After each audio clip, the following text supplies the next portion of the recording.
Good evening. Welcome to the evening news with the Sentinel. I am Oinitam.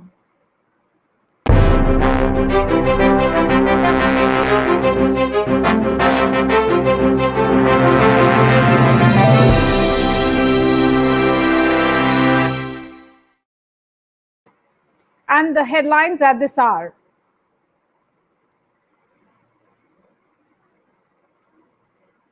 All Assam Students Union AJYCP announces Assam Jatiya Parishad. Himanta Biswa Sharma predicts 700 to 1,500 votes for regional parties.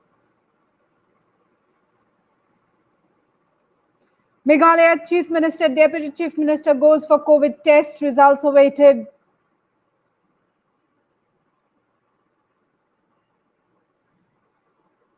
"25 Member of Parliament's test positive for COVID on day one of Parliament session."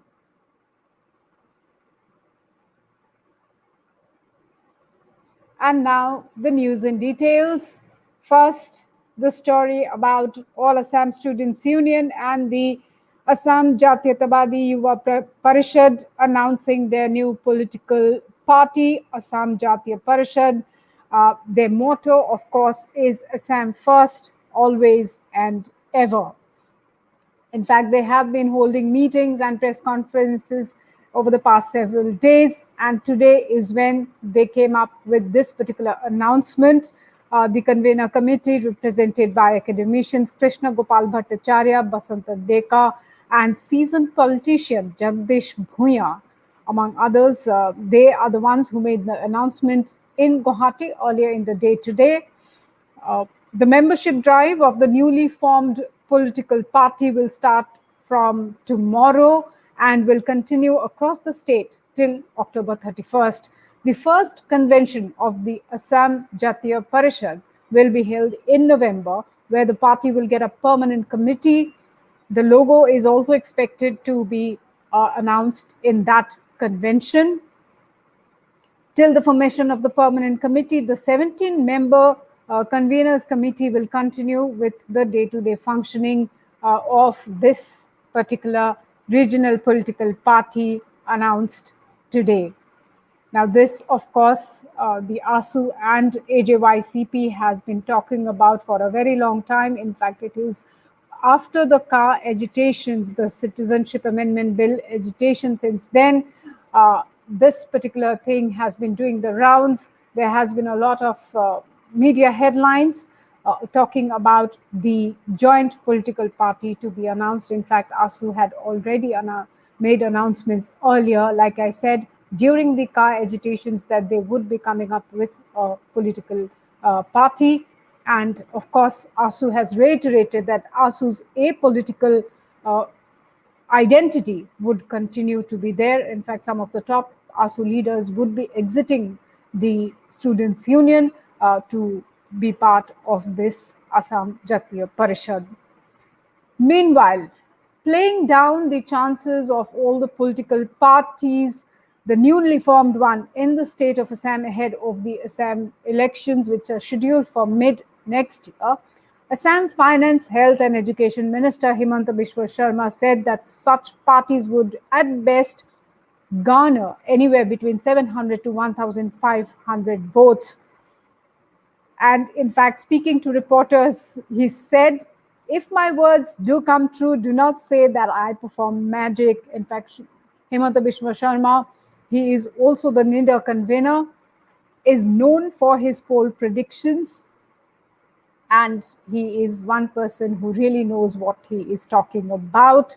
In fact, that is what we have seen in the past several times, several occasions when elections and poll politics has been discussed and stories have been done. Now, he said that every political party is welcome and it is normal for people to launch political parties ahead of any elections. But what needs to be taken care of is that donations should not become a cause of worry for the common people, for the businessmen, for the small traders. He said that while he welcomes all political parties, the new ones which are being formed across Assam at this point of time, but he does not want small traders and businessmen being harassed in the name of political donations. They should not be pulling their shutters down, fearing political donations. That is something that he said while speaking on the sidelines of a program held in Guwahati earlier today. In fact, Assam goes to polls mid next year. Now, moving on to news from the state of Meghalaya. The test results of Meghalaya Chief Minister Conrad Sangma and Deputy Chief Minister Preston Tinsong and 70 other people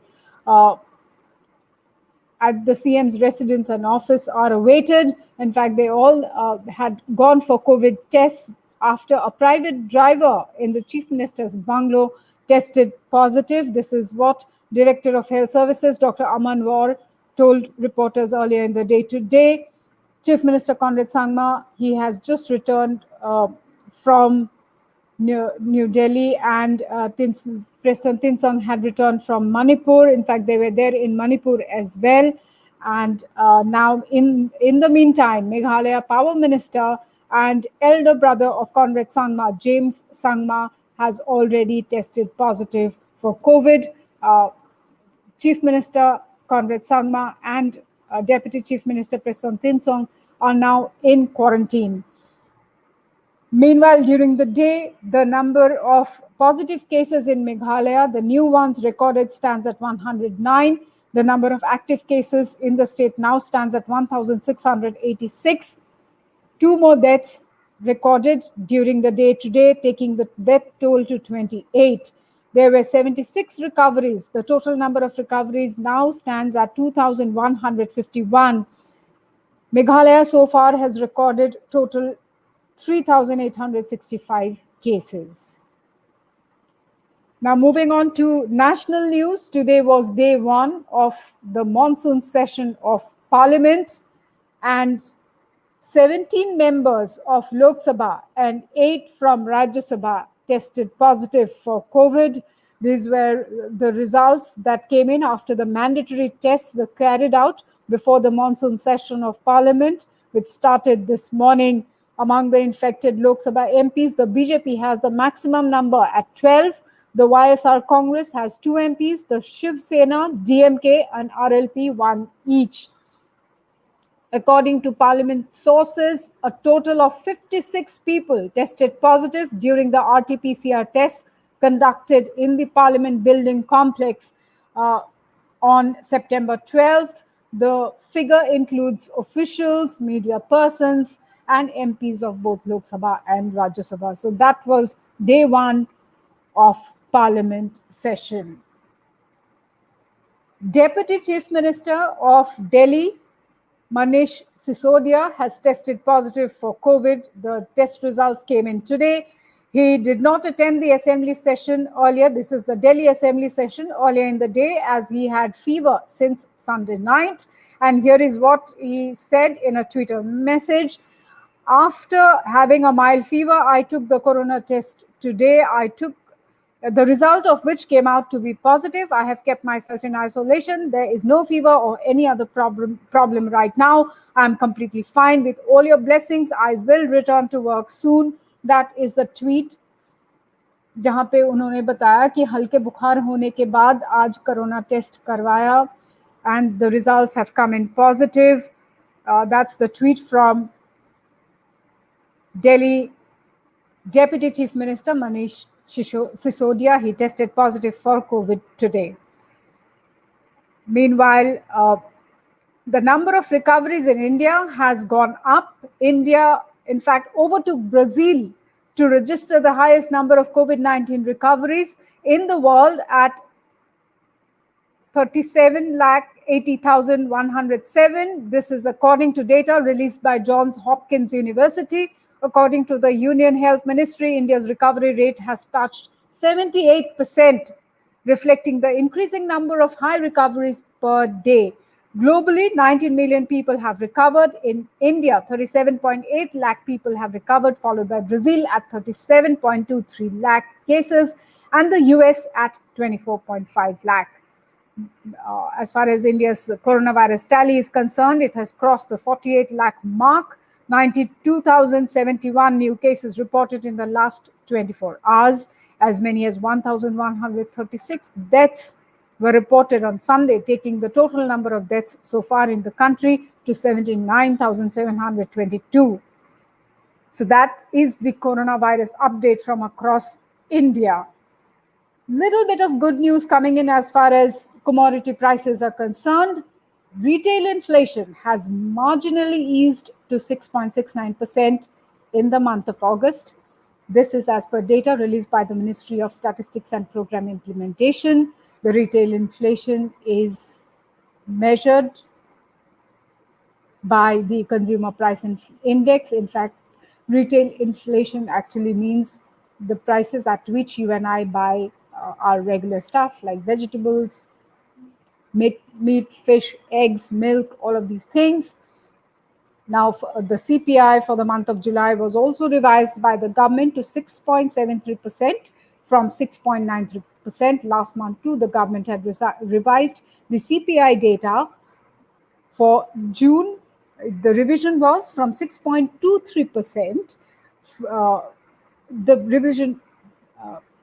revision for June was to 6.23% from 6.09%. There was an upward revision for the month of June, but for July, the revision was lowered from 6.93% to 6.73%. Now, the August retail inflation was high primarily due to a rise in meat and fish prices that saw a 16.50% on-year rise in August. Apart from meat and fish segment, the pulses and product segment also saw a significant rise of 14.44%, while that of oils and fat rose by 12.45%. Spices also becoming cheaper by 12.34%. Vegetable segments witnessing a rise of 11.41%. In fact, viewers, we have been highlighting all of these things. We have been doing reports on the rising prices of food items like vegetables and non-veg going up across markets in Guwahati. We will continue to bring such reports to you. But as for now, that's all that I have for all of you viewers. Thank you so much for joining me this evening. News and updates continue in sentinelsm.com. Check all our video stories on Facebook, YouTube, and Instagram. Find all our news and updates across the social platforms: Facebook, YouTube, Instagram, and Twitter. And like I said, do not forget to log into sentinelsm.com and stay updated. Thank you once again for joining me. Till we meet again, take care, stay safe. Goodbye and good night.